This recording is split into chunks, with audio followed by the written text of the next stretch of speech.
L'Afrique est menacée par les changements climatiques. Le paysage de l'ensemble du continent se transforme.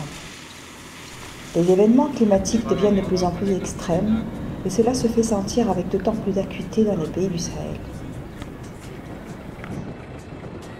Les changements climatiques se traduisent essentiellement par une hausse des températures, la réduction de la pluviométrie, les inondations et les pluies torrentielles hors saison.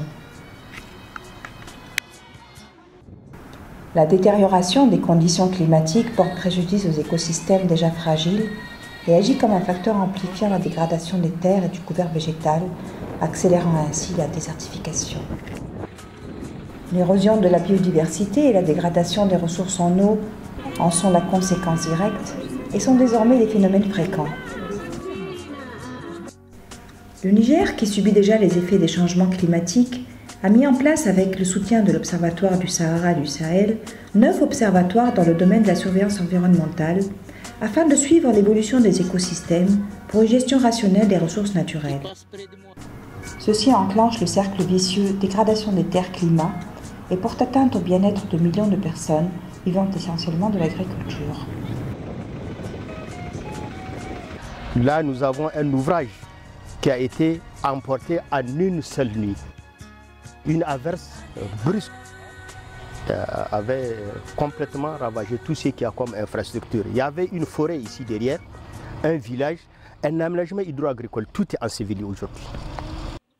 En Afrique, plus de 70% des personnes démunies vivent en milieu rural et sont tributaires de l'agriculture pour leur alimentation et leurs moyens de subsistance.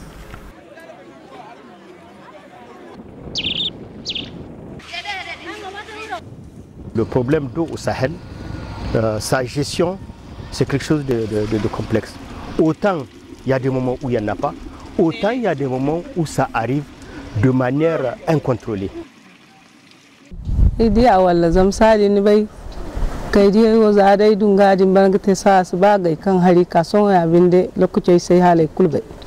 Avant.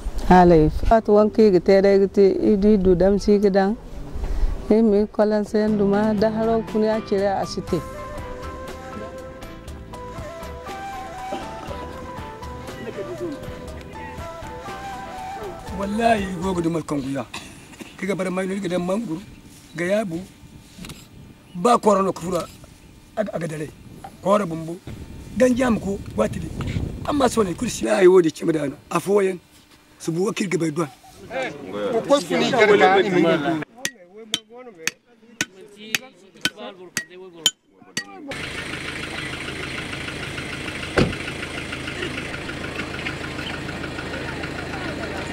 L'agriculture au Sahel est essentiellement pluviale. Elle est dominée par la culture des céréales, mil, sorgho, maïs.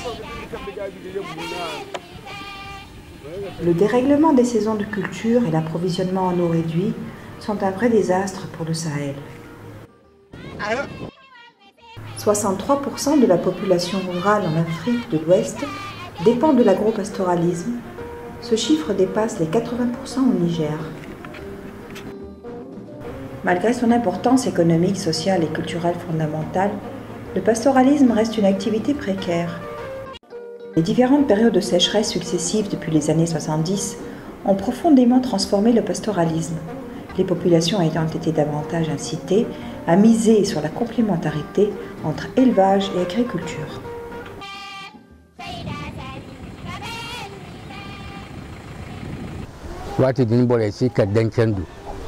Kai tundan kendo ikain da yo fansi wa ayo no ne barme dan kara kal su bai gogo ban ngwaro gogo ngwasi almane si gudu subu ngware gogo ban bore bon agogo ban almane bon kale ka hunkuna o d'après lui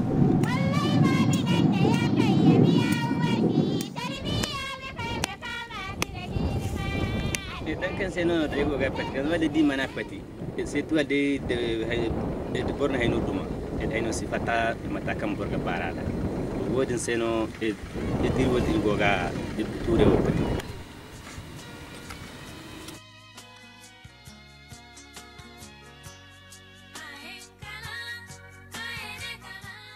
borga barada wodin seno e dir wodi goga de toure o pati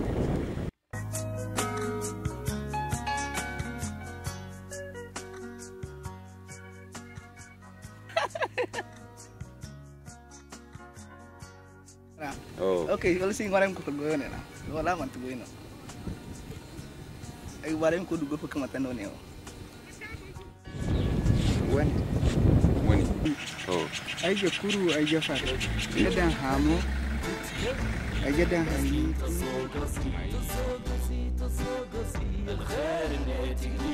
La perception des changements climatiques au niveau des populations locales rencontrées est sans équivoque. Perte de la biodiversité, réduction de la pluviométrie, sécheresse, dégradation des terres agricoles, tout cela fait partie de leur vécu quotidien.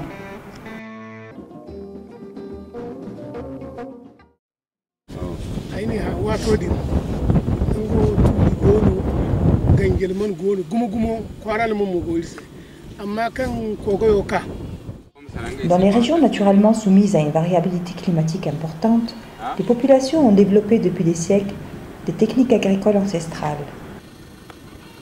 Ces bonnes pratiques sont relatives à la restauration du couvert végétal, l'amélioration de la fertilité du sol ou encore la lutte contre l'érosion.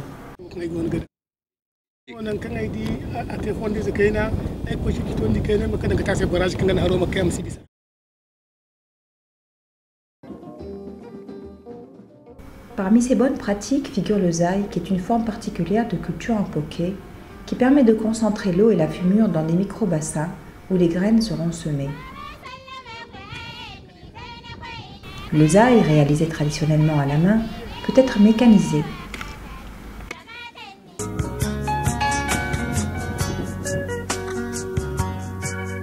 La technique de la demi-lune, quant à elle, a pour objectif d'augmenter l'infiltration et le stock d'eau du sol, de récupérer et de restaurer la fertilité des sols encroûtés pour l'utilisation agronomique et agroforestière. Les demi-lunes sont des techniques par excellence d'adaptation des producteurs agricoles à la variabilité et aux effets du changement climatique. L'impact des changements climatiques, on le vit sur le terrain. On a eu une disparition totale de ces steppes à Commiphora africana. Et cette espèce jouait un rôle fondamental sur les parcours pastoraux, parce que ça remet en cause les logiques d'exploitation de ces systèmes pastoraux. Les banquettes, c'est des réalisations anti-érosives qui permettent l'infiltration de l'eau au niveau du plateau. Ça contribue à la lutte contre la pauvreté, la création d'emplois en diplômés. Ça va permettre la séquestration de carbone, d'où une mesure d'adaptation au changement climatique. C'est des plantes qui ont disparu pendant des années, mais avec nos activités qu'on a eu à faire, la végétation est revenue.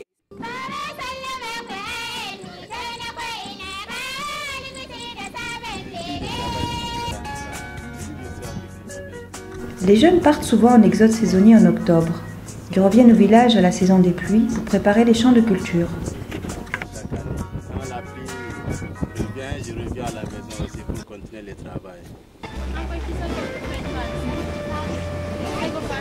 Quand il pleuvoit maintenant, je ferme la boutique pour aller au champ. Je voudrais rester dans mon village. Bon, comme il n'y a pas d'argent, je ne peux pas rester.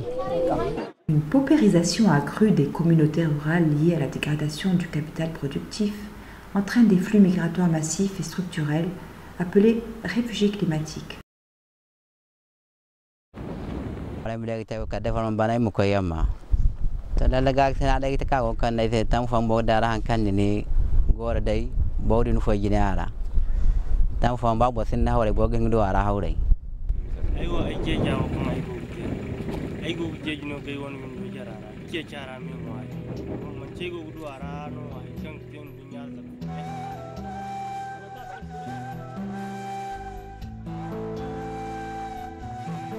Les changements climatiques sont un phénomène bien concret pour la population africaine qui multiplie les initiatives pour en réduire les effets.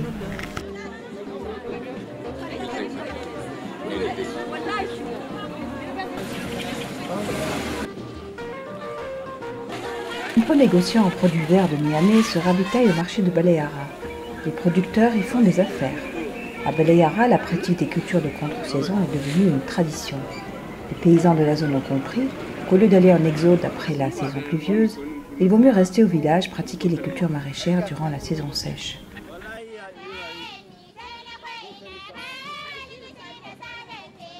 Le petit commerce et l'artisanat sont une source de revenus non négligeable, notamment pour les femmes.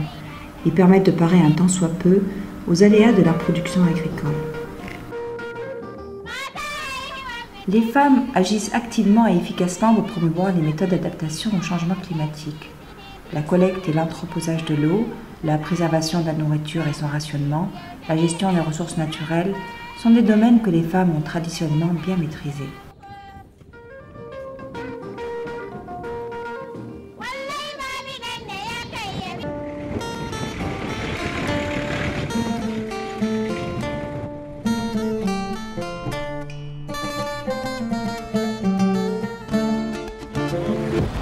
Nous avons ici un exemple palpable quand on parle d'ensablement du fleuve.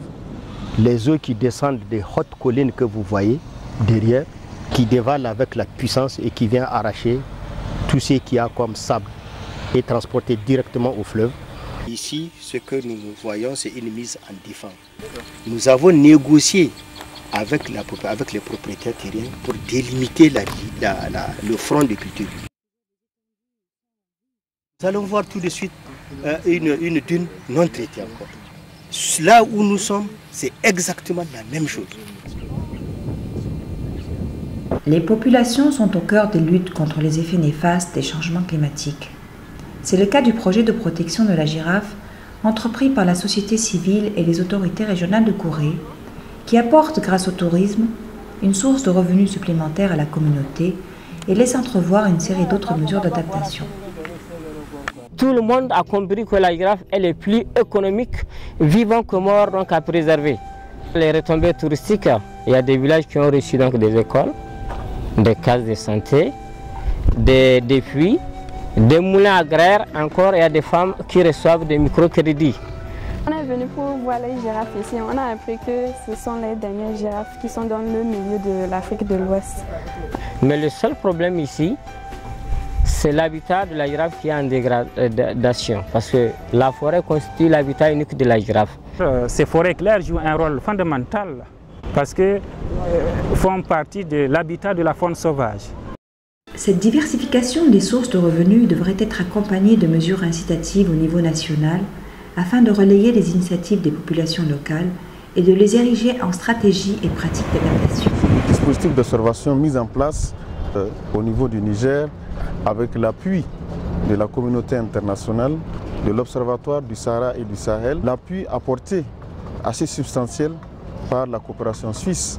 On ne peut effectivement se passer de citer cette assistante qui nous a permis et qui nous permet encore de continuer à poursuivre ces actions d'observation et de réflexion avec les communautés sur tout ce qui concerne leur vécu quotidien par rapport à leur... Dans le contexte de l'Afrique, l'adaptation au changement climatique demeure une priorité et le renforcement de la coopération régionale de plus en plus nécessaire pour partager les expériences. L'OSS est déjà mobilisée avec ses partenaires financiers et techniques pour soutenir ces pays membres dans leurs efforts d'adaptation au changement climatique.